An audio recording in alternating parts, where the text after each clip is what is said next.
Assalamu alaikum students. In today's lecture we learn how to solve linear programming model by using simplex method. So here is the algorithm of simplex method. The algorithm for the simplex method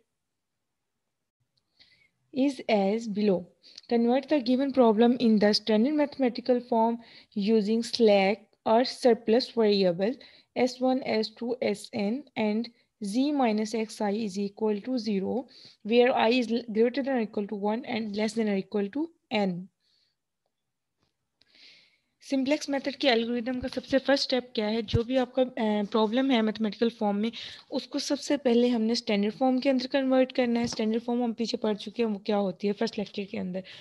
उसके बाद by using slack और surplus variable, जिन standard form बनाते हुए जिन variables को हम add कर रहे होते हैं उनको स्लैक वेरिएबल्स कहा जाता है और जिन वेरिएबल्स को हम माइनस करते हैं उनको सरप्लस वेरिएबल्स कहा जाता है.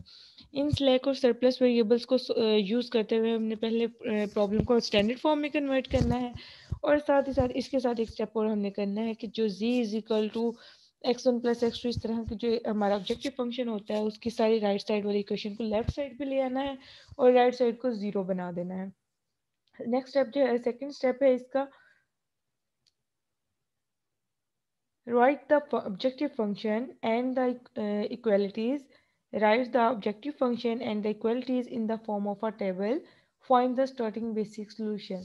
जो भी डेटा है जो हमारे पास ऑब्जेक्टिव फंक्शन है और जो स्टैंडर्ड फॉर्म में इक्वालिटीज आएंगे उन सबको एक टेबल की फॉर्म में लिख लेना है और उसका एक स्टार्टिंग बेसिक सोल्यूशन हमने लिखना है जिसको यूज़ करते हुए हम नेक्स्ट फर्दर जो है वो आइट्रेशंस करेंगे. थर्ड स्टेप है select an entering variable using the optimality condition. Stop if there is no entering variable.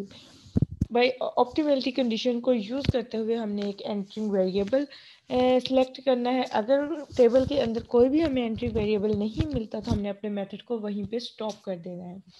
Step 4 है select a leaving variable using the feasibility condition. Feasibility condition को use करते हुए हमने एक लिविंग वेरिएबल सिलेक्ट करना है.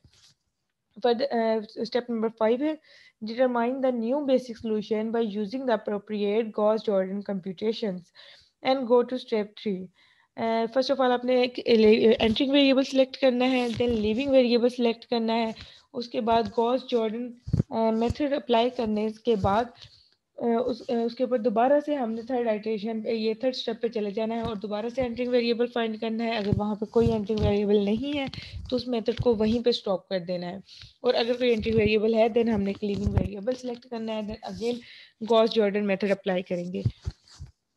Method को stop कब करेंगे? अगर तो मैक्सिमाइजेशन का प्रॉब्लम है तो जब जी रो के अंदर जी इक्वेशन के अंदर सारे के सारे जो कोफिशिएंट्स हैं वेरिएबल्स के वो नॉन नेगेटिव हो जाए तब उसको स्टॉप कर देंगे. और अगर मिनिमाइजेशन का प्रॉब्लम है तो सारे वेरिएबल्स के कोफिशिएंट जो है वो नॉन पॉजिटिव होने चाहिए. अब यहाँ पे स्टेप नंबर 3 के अंदर एक वर्ड यूज हुआ ऑप्टिमलिटी कंडीशन. हमने जो एंट्रिंग वेरिएबल सेलेक्ट करना है वो ऑप्टिमलिटी कंडीशन को यूज करते हुए करना है. अब ऑप्टिमलिटी कंडीशन देख लेते हैं कि वो क्या होती है. Optimality condition the entering variable in the maximization और मिनिमाइजेशन, मतलब दोनों का कंबाइन बता दिया गया है कि अगर मैक्सिमाइजेशन प्रॉब्लम होगी तो कैसे सिलेक्ट करना है और अगर मिनिमम होगी तो कैसे सिलेक्ट करना है. फर्स्ट ऑफ ऑल हम इसका कर लेते हैं मैक्सिमाइजेशन प्रॉब्लम का.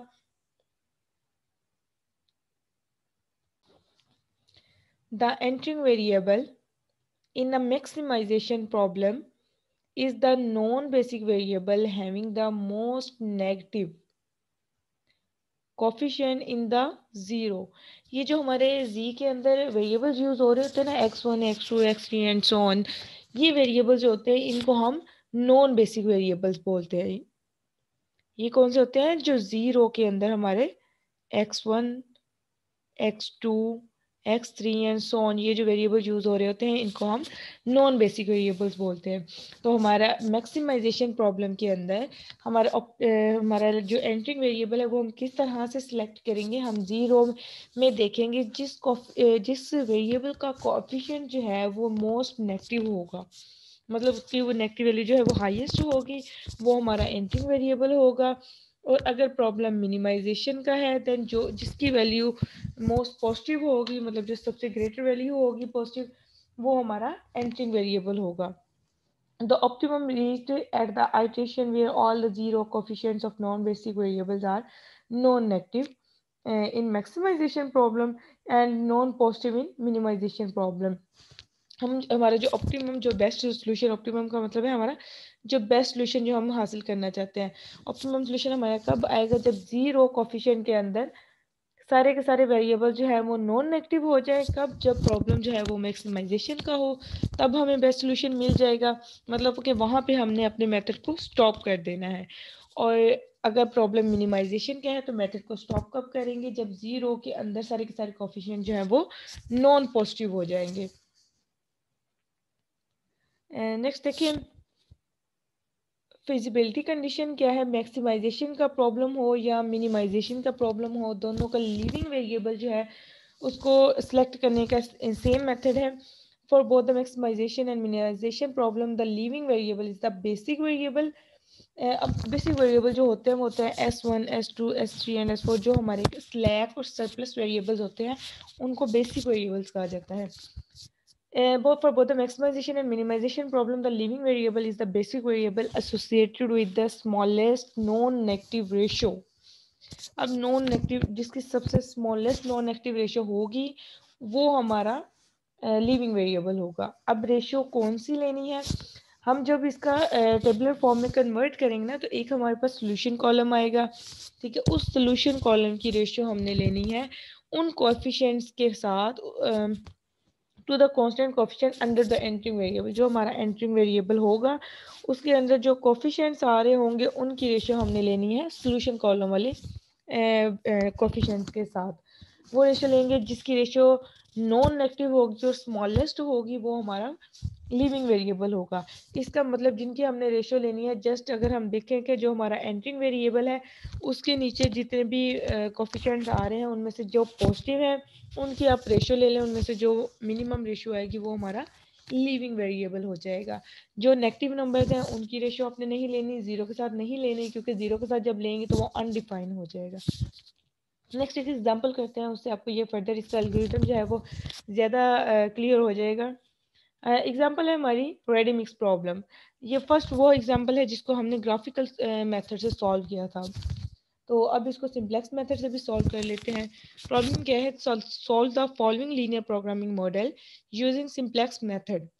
Problem maximize z is equal to 5x1 plus 4x2 subject to 3x1 plus 2x2 is less than or equal to 12, x1 plus 2x2 is less than or equal to 6, x2 is less than or equal to 2, minus x1 plus x2 is less than or equal to 1, and last पे x1 x2 जो है वो non negative है। तो ये हमारा objective function है z वाला, और ये जो फोर कॉन्स्टेंट्स दी गई हैं ये हमारी कंडीशन है, ये कॉन्स्टेंट्स दी गई हैं। अब इस सारे डेटा को हमने पहले स्टैंडर्ड फॉर्म में कन्वर्ट करना है। पहला जो स्टेप है एल्गोरिदम में, सिंप्लेक्स मेथड के एल्गोरिदम में फर्स्ट स्टेप जो है वो ये है कि आपका जो गिवन प्रॉब्लम है उसको आपने स्टैंडर्ड फॉर्म में कन्वर्ट करना है। इसको स्टैंडर्ड फॉर्म में the given model expressed in standard form as maximize is equal to 5x1 plus 4x2। अब जो सिंप्लेक्स मेथड का एल्गोरिदम था, अगर आप बैक पे जाएं तो उसका जो फर्स्ट स्टेप था वो ये था कि आपने प्रॉब्लम को स्टैंडर्ड फॉर्म में कन्वर्ट करना है, और z को आपने इस तरह से लिखना है, z minus X I is equal to 0। मतलब कि यहाँ पे ये जो राइट साइड पे जो भी वैल्यूज आ रही हैं ये इसको लेफ्ट साइड पे कन्वर्ट कर लेना है और इसके इक्वल में 0 लिखना है। तो सबसे पहले इसको लेफ्ट साइड पे लेके गए हैं तो ये z माइनस 5x1 हो गया and minus 4x2 is equal to 0। और बाकी को आप जो इनक्वलिटीज हैं उनको स्टैंडर्ड फॉर्म में कन्वर्ट कर लें। स्टैंडर्ड फॉर्म में किस तरह से कन्वर्ट करेंगे? अगर तो ये आपको पहले करवा चुके हैं मेथड, उसकी जो स्टेप्स होते हैं, फर्स्ट स्टेप उसका क्या होता है?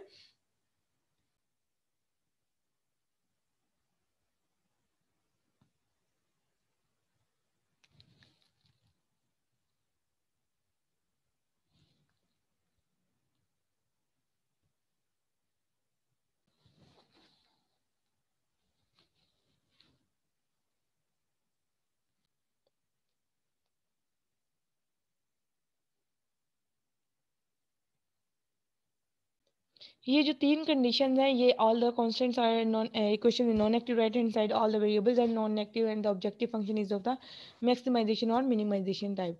अगर हमने ये जो इस मॉडल को स्टैंडर्ड फॉर्म में कन्वर्ट किया है, तो देखिए इसमें क्या ये तीनों प्रॉपर्टीज सेटिस्फाई हो रही हैं। तो यस, इनको जब हमने कन्वर्ट किया है, मतलब इक्वेशन में चेंज किया है, तो जो हमने स्लैक वेरिएबल को यूज़ करते हुए हमने इसको इक्वेशन में चेंज किया है। तो अब यहाँ पे देखिए सारी की सारी हमारे पास इक्वेशंस में चेंज हो गई हैं। तो फर्स्ट कंडीशन फुलफिल हो गई, all the constants are equation with non active right hand side. अब सेकंड क्या है, all the variables are non active. तो वो भी देखिए यहाँ पे हम वो कंडीशन लगा चुके हैं कि x1 x2 s1 s2 s3 s4 जितने भी यहाँ पे वेरिएबल्स यूज़ हो रहे हैं वो सारे नॉन एक्टिव हैं। और थर्ड कंडीशन क्या है स्टैंडर्ड फॉर्म की, the objective function is of the maximization और मिनिमाइजेशन टाइप। तो यस, यहाँ ये भी हमारी फुलफिल हो रही है। यहाँ पे देखिए ये जो हमारा ऑब्जेक्टिव फंक्शन जी है वो मैक्सिमाइजेशन टाइप का है।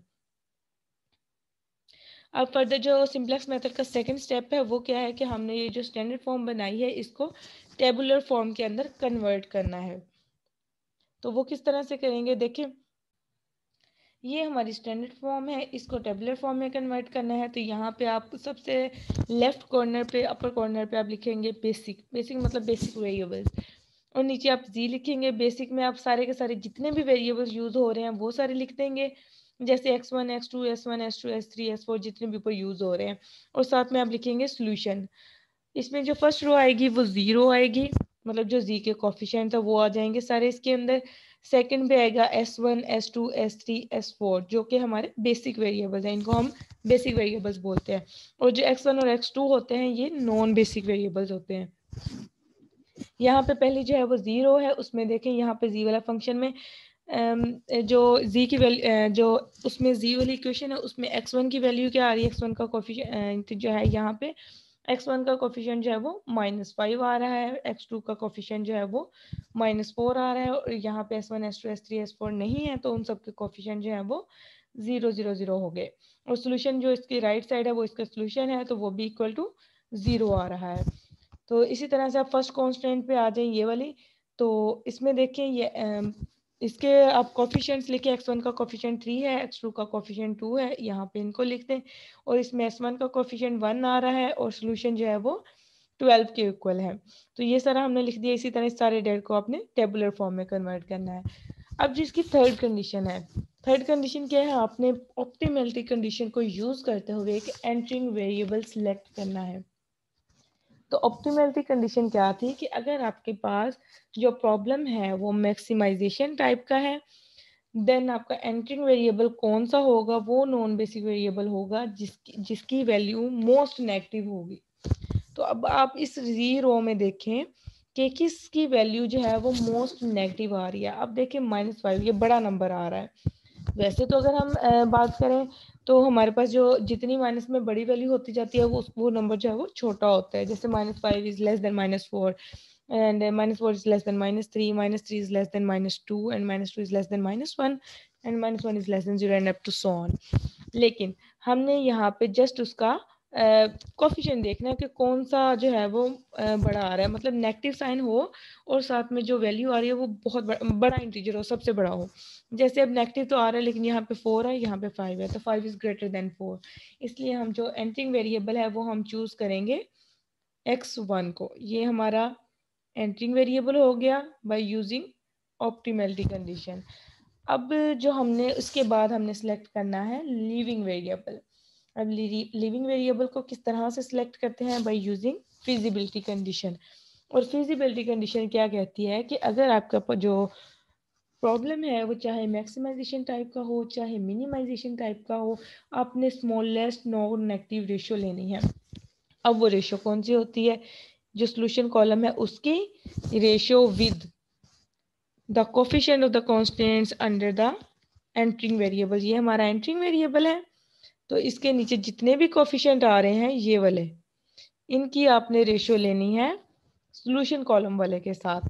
तो अब इसमें से देखें जब आप ये जीरो वाले की लेंगी तो ये अनडिफाइन हो जाएगी, इसलिए इसको भी क्रॉस कर दें, इसकी आपने रेशियो नहीं लेनी। और चूंकि हमें रेशियो जो है वो नॉन नेगेटिव चाहिए और 1/-1 करेंगे तो ये नेगेटिव आ जाएगा, तो इसको भी कट कर दें। तो अब हमारे पास सिर्फ ये दो वैल्यूज बचती हैं, इनकी रेशियो ले लें।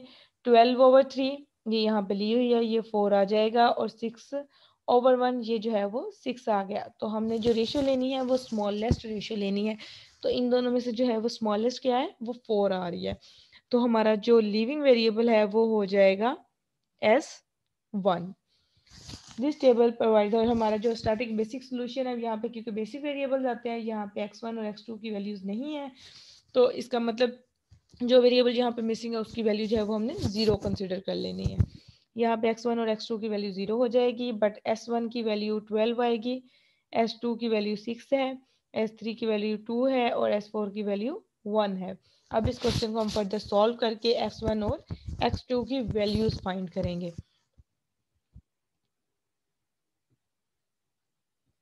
अब नेक्स्ट देखें, हमने एंट्रिंग वेरिएबल भी सिलेक्ट कर लिया और लिविंग वेरिएबल भी सिलेक्ट कर लिया।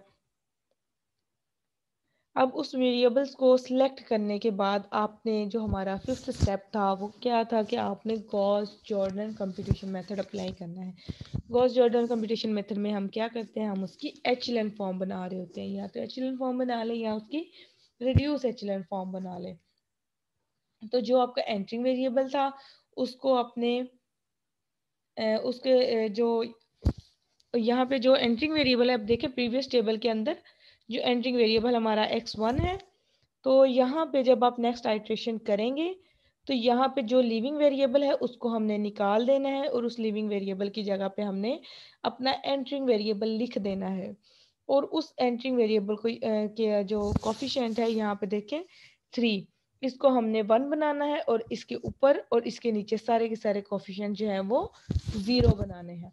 तो अब देखें इस 3 को हम 1 किस तरह से बना सकते हैं, इसको हम डिवाइड कर दें, जो गॉस जॉर्डन एलिमिनेशन मेथड है उस वो क्या कहते हैं, हमने यहाँ पे 3 को डिवाइड कर देना है 3 के साथ, तो ये 1 में कन्वर्ट हो जाएगा। और इसी तरह से ये पूरी की पूरी रो को हमने 3 पे कन्वर्ट कर देना है, तो यहाँ पे 1 बन जाएगा, ये 2/3 आ जाएगा, ये 1/3, और यहाँ पे 12/3 इट मीन्स 4 आ जाएगा। और इसके ऊपर और नीचे सारे के सारे कोफिशिएंट्स को हमने 0 कर देना है। तो ये यहाँ पे सारे कंप्लीट स्टेप लिखे हुए हैं, और साथ में वो डिफाइन भी किया हुआ है कि क्या किया है कि पहले जो R2 हमारी सेकंड रो थी उसको डिवाइड किया 3 के ऊपर, तो ये वाली रो बन गई, और इसको हमने नई रो को नाम दे दिया R2 डैश का। देन इसके ऊपर और नीचे सारे 0 बनाने थे, तो ये कंप्लीट एक मेथड यूज़ करके हमने इसको 0 बनाया है। मतलब कि यहाँ पे जो R3 है, R3 देखें, R3 in previous table, R3 के अंदर ये R3 है हमारी, R3 के अंदर 1 आ रहा है, और जब हमने इसको भी 3 पे डिवाइड कर लिया तो ये भी 1 हो गया। तो यहाँ पे 0 किस तरह से बनेगा, हम R3 में से R2 को माइनस कर देंगे तो यहाँ पे 0 आ जाएगा। इसी तरह से ये वाला ऑलरेडी 0 है फोर्थ रो में, और फिफ्थ रो के अंदर ये कैसे होगा, यहाँ पे 1 आएगा, यहाँ पे -1 आएगा, तो सिंपली इन दो रोज को ऐड कर दें तो ये इक्वल टू 0 हो जाएगा। तो मेथड की समझ लगी कि जो हमारा एंट्रिंग वेरिएबल है उसको हमने एंटर कर देना है किसकी जगह पे, जो हमारा लिविंग वेरिएबल, यहाँ पे देखेंगे आप प्रीवियस टेबल के अंदर S1 था जो कि हमारा लिविंग वेरिएबल है, उसको निकाल देना है और उसकी जगह पे हमने x1 लिख देना है, और उसके एंट्री वेरिएबल के नीचे जो है इसका कोफिशिएंट आ रहा है उसको 1 बनाना है, और उसके ऊपर और नीचे सारे के सारे 0 कर देने हैं। और ये जो भी प्रोसेस आप अप्लाई करेंगे वो पूरी की पूरी रो के ऊपर वो ऑपरेशन अप्लाई होगा। इसी तरह से फर्दर आप देखें, आप दोबारा से आप देखेंगे इसकी नेक्स्ट आइट्रेशन में मोस्ट नेगेटिव वैल्यू हमने सेलेक्ट करनी है। तो अब 0 के अंदर देखें सिर्फ एक ही नेगेटिव वैल्यू आ रही है, तो एक ही नेगेटिव वैल्यू आ रही है तो वही हमारा एंट्रिंग वेरिएबल हो जाएगा। लेकिन अब हमने क्या करना है, हमने एक लिविंग वेरिएबल भी सिलेक्ट करना है।